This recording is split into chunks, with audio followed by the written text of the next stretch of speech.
The movie is set in England during the medieval ages. At the start of the movie, we are introduced to the king's beautiful daughter, Lady Marian. She is inside the royal bathroom, singing beautifully. Just then, her maid, Broomhilda, approaches her and asks her to get ready. When Lady Marian gets up from the bathtub, it is revealed that she is wearing a chastity lock. It turns out that her father, the king, wanted to protect her from evil men, so he safeguarded her assets with the lock. Unfortunately, the key has been long lost, and Marian has been desperately searching for the man who can open her lock. In the next scene, we see a group of men dancing to hip-hop music. One of the dancers sings about how Prince John and his sheriff have taken over England and are imposing heavy and unfair taxes on people. Elsewhere, in Khalil Prison in Jerusalem, we are introduced to the main character of the movie, Robin Hood. He has been apprehended for fighting in the Crusades and is being taken to the most notorious cell of the prison. There, one of the guards asks him who sent him there, but Robin refuses to answer.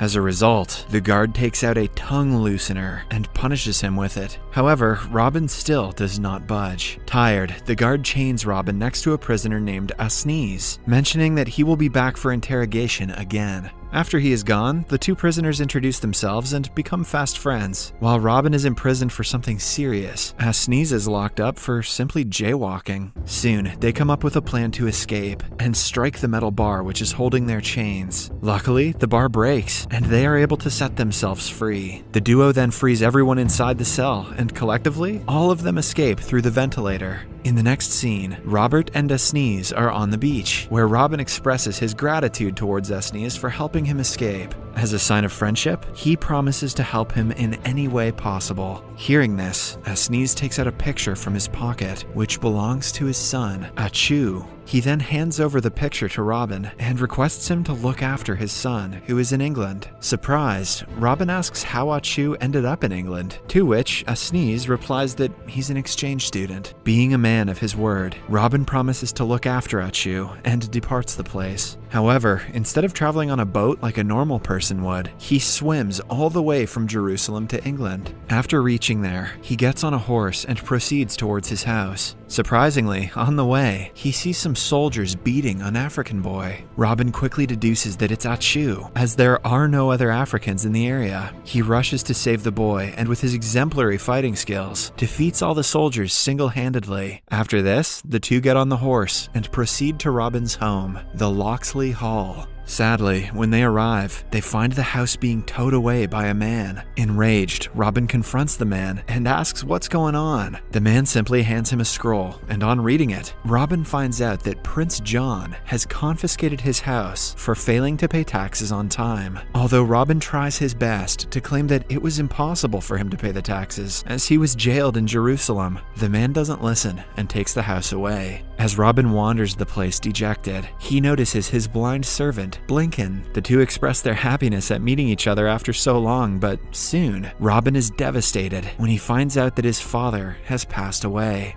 To make matters worse, Blinken mentions that even his mother, brothers, dog, cat, and goldfish perished while he was away. As the two continue talking, Blinken takes out a pendant and hands it over to Robin, mentioning that it was his father's last gift for him. When Robin asks what's inside it, Blinken replies that it holds the key to the greatest treasure in all the land. After a while, Robin introduces Achu and Blinken to each other. As the trio is talking, a boy comes running at them from the woods. Being the kind man that he is, Robin asks the boy what's wrong, and the boy replies that he is being chased by the sheriff of Rottingham. In no time, the sheriff arrives with his men and demands the boy back, but Robin refuses to hand him over. As a result, the two get into an altercation, which ends with Robin humiliating the sheriff in front of everyone. Before he sends the group away, he vows to take revenge against Prince John. Later, the Sheriff of Rottingham meets Prince John and reveals that Robin is coming for them. Here, we get to know that Prince John is acting as the ruler of the kingdom, as his brother, the king, has gone to fight in the Crusades. However, instead of being a just and kind ruler like his brother, he is imposing heavy taxes on people for his own benefit. Expectedly, the news scares John, and he starts brainstorming ways to tackle the situation. When he finds no solution, he heads to the dungeons to take advice from his witch, Latrine. John briefs everything to his witch and asks her for a way to defeat Robin. Latrine agrees to help, but in return, she asks John to assist her hook up with her crush, the sheriff. Although the prince is sure that the sheriff will never get close to the witch, he still agrees. Elsewhere, as Robin and his crew are traveling to the castle, they are stopped on a bridge by a giant named Little John. Robin demands to let them through, but Little John claims that they'll firstly have to pay the toll tax. When Robin refuses, the two get into a stick fight. Despite his small frame, Robin manages to defeat the giant and pushes him into the nearby river, which barely has any water. Surprisingly, as Little John does not know how to swim, he starts drowning in the puddle. At first, Robin is taken aback, but when Little John continues to struggle, he helps him up. With this, he wins the giant's trust and makes him a part of the team. Before leaving, Little John calls his best friend, Will, who happens to be a dagger expert. He can slice through anything mid-air with his insane dagger techniques. After the introductions, the group of 5 start their journey to Prince John's castle. Meanwhile, Prince John and the sheriff are having a party inside the castle. Soon, John's niece, Lady Marian, joins the duo and observes the celebrations. The sheriff, who is infatuated by Marian's beauty, immediately starts flirting with her, but the latter pays him no attention.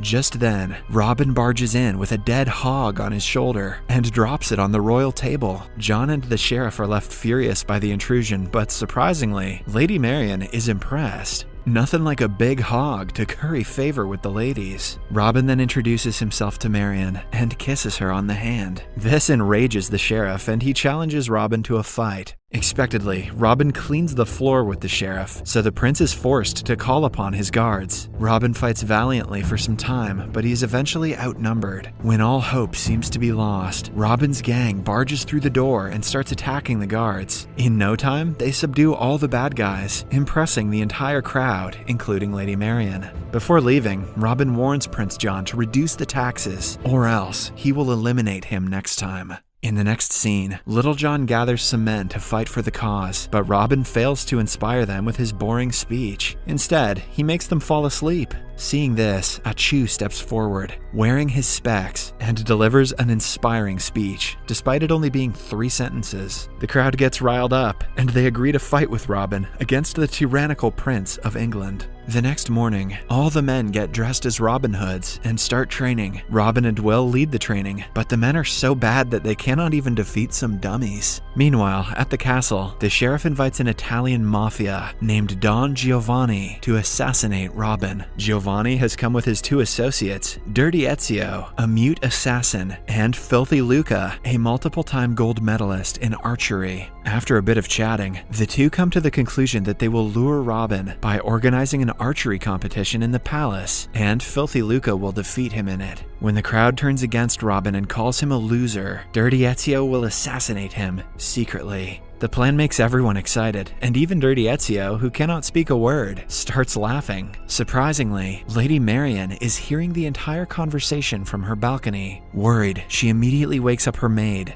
and briefs her about the situation. The two discuss for a while and decide to sneak out of the castle and warn Robin of the impending danger. Marian calls her horse, jumps onto it and lands safely, but when it's Broomhilda's turn, her horse simply moves away, causing her to drop onto the floor. After a while, they reach Robin's camp, and Marian reveals the sheriff's evil plot to them. At first, Robin vows to stay out of trouble, but when Marian mentions that the palace is going to organize an archery competition, he starts having second thoughts. Even if his life is in danger, he has to attend the festival, if there is an archery competition in it. Following this, Robin puts on a show for his men and starts singing behind a curtain in an operatic voice. Although he takes out his sword, the boys on the other side of the curtain think that he has taken out something else. After the performance is over, he takes Marian to a secluded place to express his feelings for her. However, as he proceeds to make out with her, he realizes that she has been locked with a chastity belt. Marian then reveals that her overly protective father put the device on her so that she cannot have any fun before her marriage. Hearing this, Robin nopes out of there.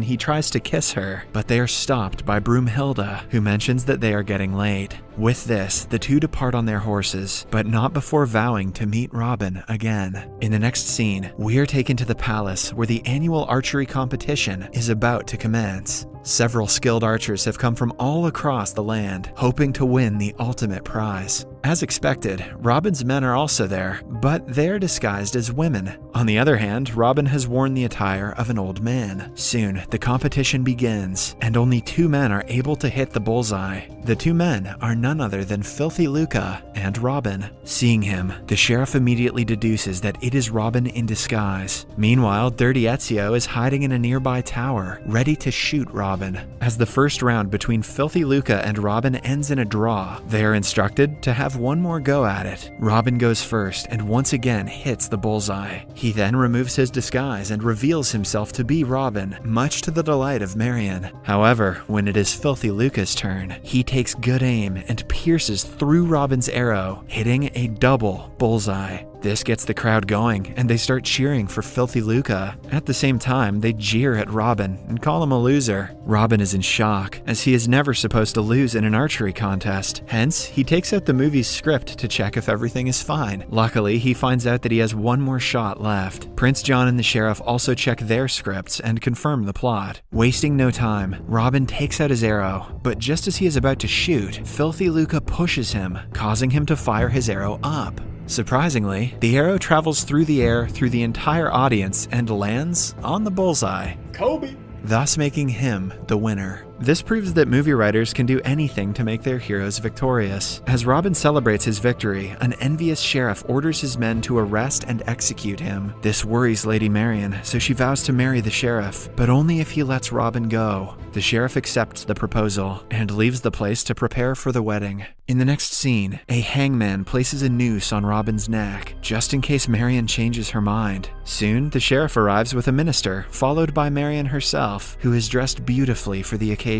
She is accompanied by her uncle, Prince John. As Robin watches everything unfold, the marriage ceremony begins. The sheriff accepts his vows immediately, but when it is Marion's turn, she hesitates. This gives Achu an opening, and he cuts Robin loose with the help of an arrow. With this, an intense battle ensues as Robin's men start fighting with the guards. Amidst the chaos, the sheriff grabs Marion and forces her into his room, attempting to make love with her. However, as he proceeds to deflower her, he notices the chastity lock. Determined, the sheriff brings a drilling machine and attempts to break the lock, but it's of no use. Just then, Robin enters the room and challenges the sheriff to a duel. The two go back and forth, and during the action, Robin's pendant shatters and a key emerges from it. Surprisingly, the key lands in the lock and fits perfectly, implying that Marion's virginity is the greatest treasure in the land. Why did Robin's dad have that key? The boys are distracted for a while, but soon resume their fight. After a lengthy tussle, Robin accidentally stabs the sheriff with his sword. As the sheriff lies injured on the floor, Latrine approaches him and mentions that she has a pill which can save him from death. However, she will only provide him with it if he promises to marry her. With no options left, the sheriff agrees, and after being saved, he is dragged away by Latrine. In the final scene of the movie, Robin and Marion get married in front of everyone. Just then, the king returns from his crusade and condemns his brother for being cruel and evil. He orders his men to lock John away, and at the same time, rewards Robin for his bravery and valor. The king also returns Robin's house, and lifts all the unfair taxes imposed on the people. The movie ends as Robin and Marion finally kiss each other. In the post-credits scene, as Robin tries to deflower Marion, he finds out that even with the key, the lock won't open. The movie ends as Robin calls for a locksmith. Fun fact, during the entire course of the movie, Prince John's face mole changes its location several times. Gross. Subscribe for more videos like this, turn on notifications, and leave a like to help the channel out. Thank you for watching.